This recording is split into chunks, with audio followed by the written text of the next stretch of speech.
I know it was you, Fredo. You broke my heart. The reason Coppola agreed to direct the sequel was simple. The studio granted him nearly everything he asked for. They offered him shared billing, creative control, the right to oversee his own screenplay, permission to direct a production for the San Francisco Opera, and even the freedom to write a brand new script at his own pace.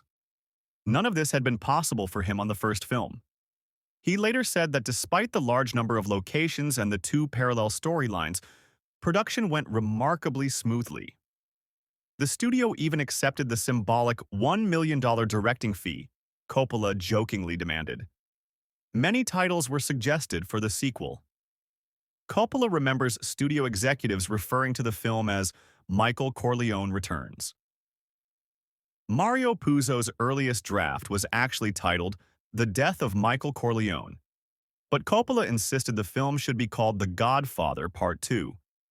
Producers pushed back, worried audiences might think the film was just the second half of the first one. In the end, Coppola got what he wanted, and unintentionally created the modern tradition of numbered sequels. Although The Godfather Part II claims to be based on Mario Puzo's novel, that is only true for the storyline about young Vito Corleone. Everything surrounding Michael Corleone was written entirely for the film, and at one point, the movie nearly collapsed before filming even began. Al Pacino's lawyers informed Coppola that Pacino disliked the screenplay and would not return. Coppola spent an entire night rewriting the script and sent it back. Pacino approved the new draft, and production continued. The film's dual timeline structure, now praised as one of the greatest storytelling achievements in cinema, was initially viewed as overly complicated. Even Coppola's close friend George Lucas disliked the idea. After reading the script, Lucas said, "Francis, these are two different films. Drop one. It won't work like this." Fortunately, Coppola didn't listen. Coppola originally wanted Marlon Brando to return as young Vito Corleone. His idea was to somehow make Brando play a 29-year-old version of the character. He wrote Brando a personal letter, telling Paramount the film could not be made without him. Brando refused. At age 49, he didn't want to play a man 20 years younger. So Robert De Niro was cast instead, and delivered one of the most legendary performances of his career. Before the first film became a hit, no one expected such massive success. That's why most actors were paid relatively little. But by the sequel, everyone demanded a raise. For example, Al Pacino went from earning $25,000 in the first film to $500,000 in the second. James Caan made $35,000 for playing Sonny in the first movie, and received the exact same amount for a single short scene in the sequel. One person the studio refused to satisfy was Marlon Brando. He was written into a brief flashback scene, but asked for $500,000 plus 10% of the box office for just a few minutes of screen time. Negotiations collapsed. Some blamed the money. Others believed the studio was still furious at Brando for refusing his Oscar in 1973 and sending Native American activist Sachin Littlefeather in his place. Coppola explained it simply in a 1974 interview. Brando just doesn't like to work. Whatever the reason, Brando did not appear in the film. Robert De Niro speaks only 17 English words throughout the entire movie. Almost all his dialogue is in Sicilian. He studied the dialect for 4 months and even traveled to Sicily for research. When it came time to decide whether young Vito should have a mustache, De Niro flipped a coin. Mustache won. He also gained weight for later scenes and wore a smaller version of the dental appliance Brando used in the first film. De Niro won the Academy Award for Best Supporting Actor in 1975. Coppola accepted the award on his behalf, saying, "This was more than deserved." It was a historic moment. De Niro and Brando became the first actors to win Oscars for playing the same character. This record stood until Joaquin Phoenix won an Oscar for playing Joker, following Heath Ledger. The Godfather Part II became the first sequel in Oscars history to be nominated in acting categories across the board. Talia Shire, Best Supporting Actress, Lee Strasberg, and Michael V. Gazzo, Best Supporting Actor, and Al Pacino, Best Actor, were all nominated. De Niro won. Lee Strasberg, legendary acting teacher of James Dean, Marilyn Monroe, Dustin Hoffman, Al Pacino, and De Niro had almost no history in Hollywood. His career was mostly on the stage.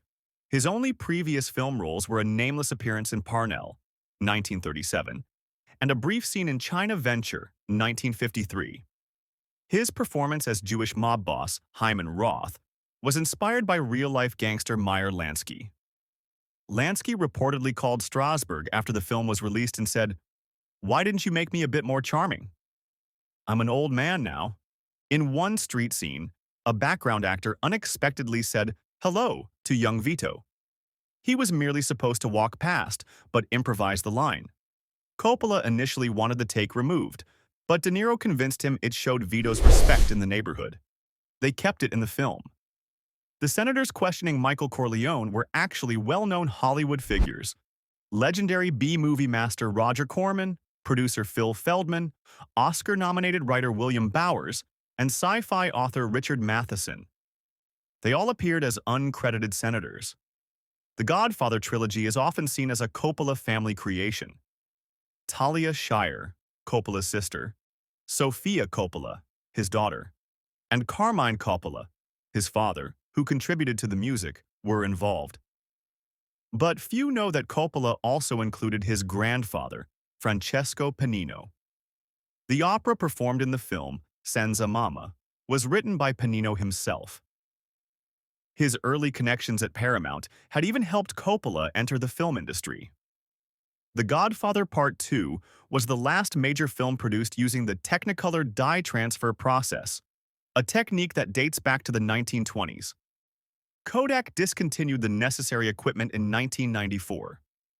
Coppola even reached out to retired gangster film legend James Cagney, hoping to give him a cameo. Cagney declined, choosing not to return to cinema. Early test audiences found the shifting timelines confusing. Coppola and the editing team reworked the transitions, making the two storylines easier to follow. During production, Lee Strasberg fell ill, so Hyman Roth was rewritten as a frail old man. In the Ellis Island scene, young Vito is marked with an X on his shirt, historically used by inspectors to indicate suspected physical or mental conditions. Some flashback scenes had to be reshot because actors were wearing pants with zippers, an invention that didn't exist during that era. The door to Vito's olive oil business was intentionally sabotaged with a hidden nail so it wouldn't open. Actor Leopoldo Trieste wasn't told, so his struggle to open the door was completely real. Another actor secretly removed the nail for the next take. Originally, Clemenza was supposed to testify against the Corleone family, but Richard S. Castellano demanded to write his own lines and asked for a massive salary increase. Coppola replaced the character entirely with Frankie Pentangeli, played by Michael V. Gazzo, who earned an Oscar nomination. According to Castellano's wife, the real reason was that the actor refused to gain 20 pounds for the role. The Godfather Part II became the first sequel in history to win the Academy Award for Best Picture. The only other sequel to win it, so far, is The Lord of the Rings, The Return of the King. It also remains the only prequel-sequel hybrid ever nominated for Best Picture. Thank you for watching this video on Scene Diary. If you enjoy deep cinematic stories, hidden details, and rare behind-the-scenes facts, make sure to like the video, share your thoughts in the comments, and subscribe to Scene Diary for more incredible film breakdowns. See you in the next one.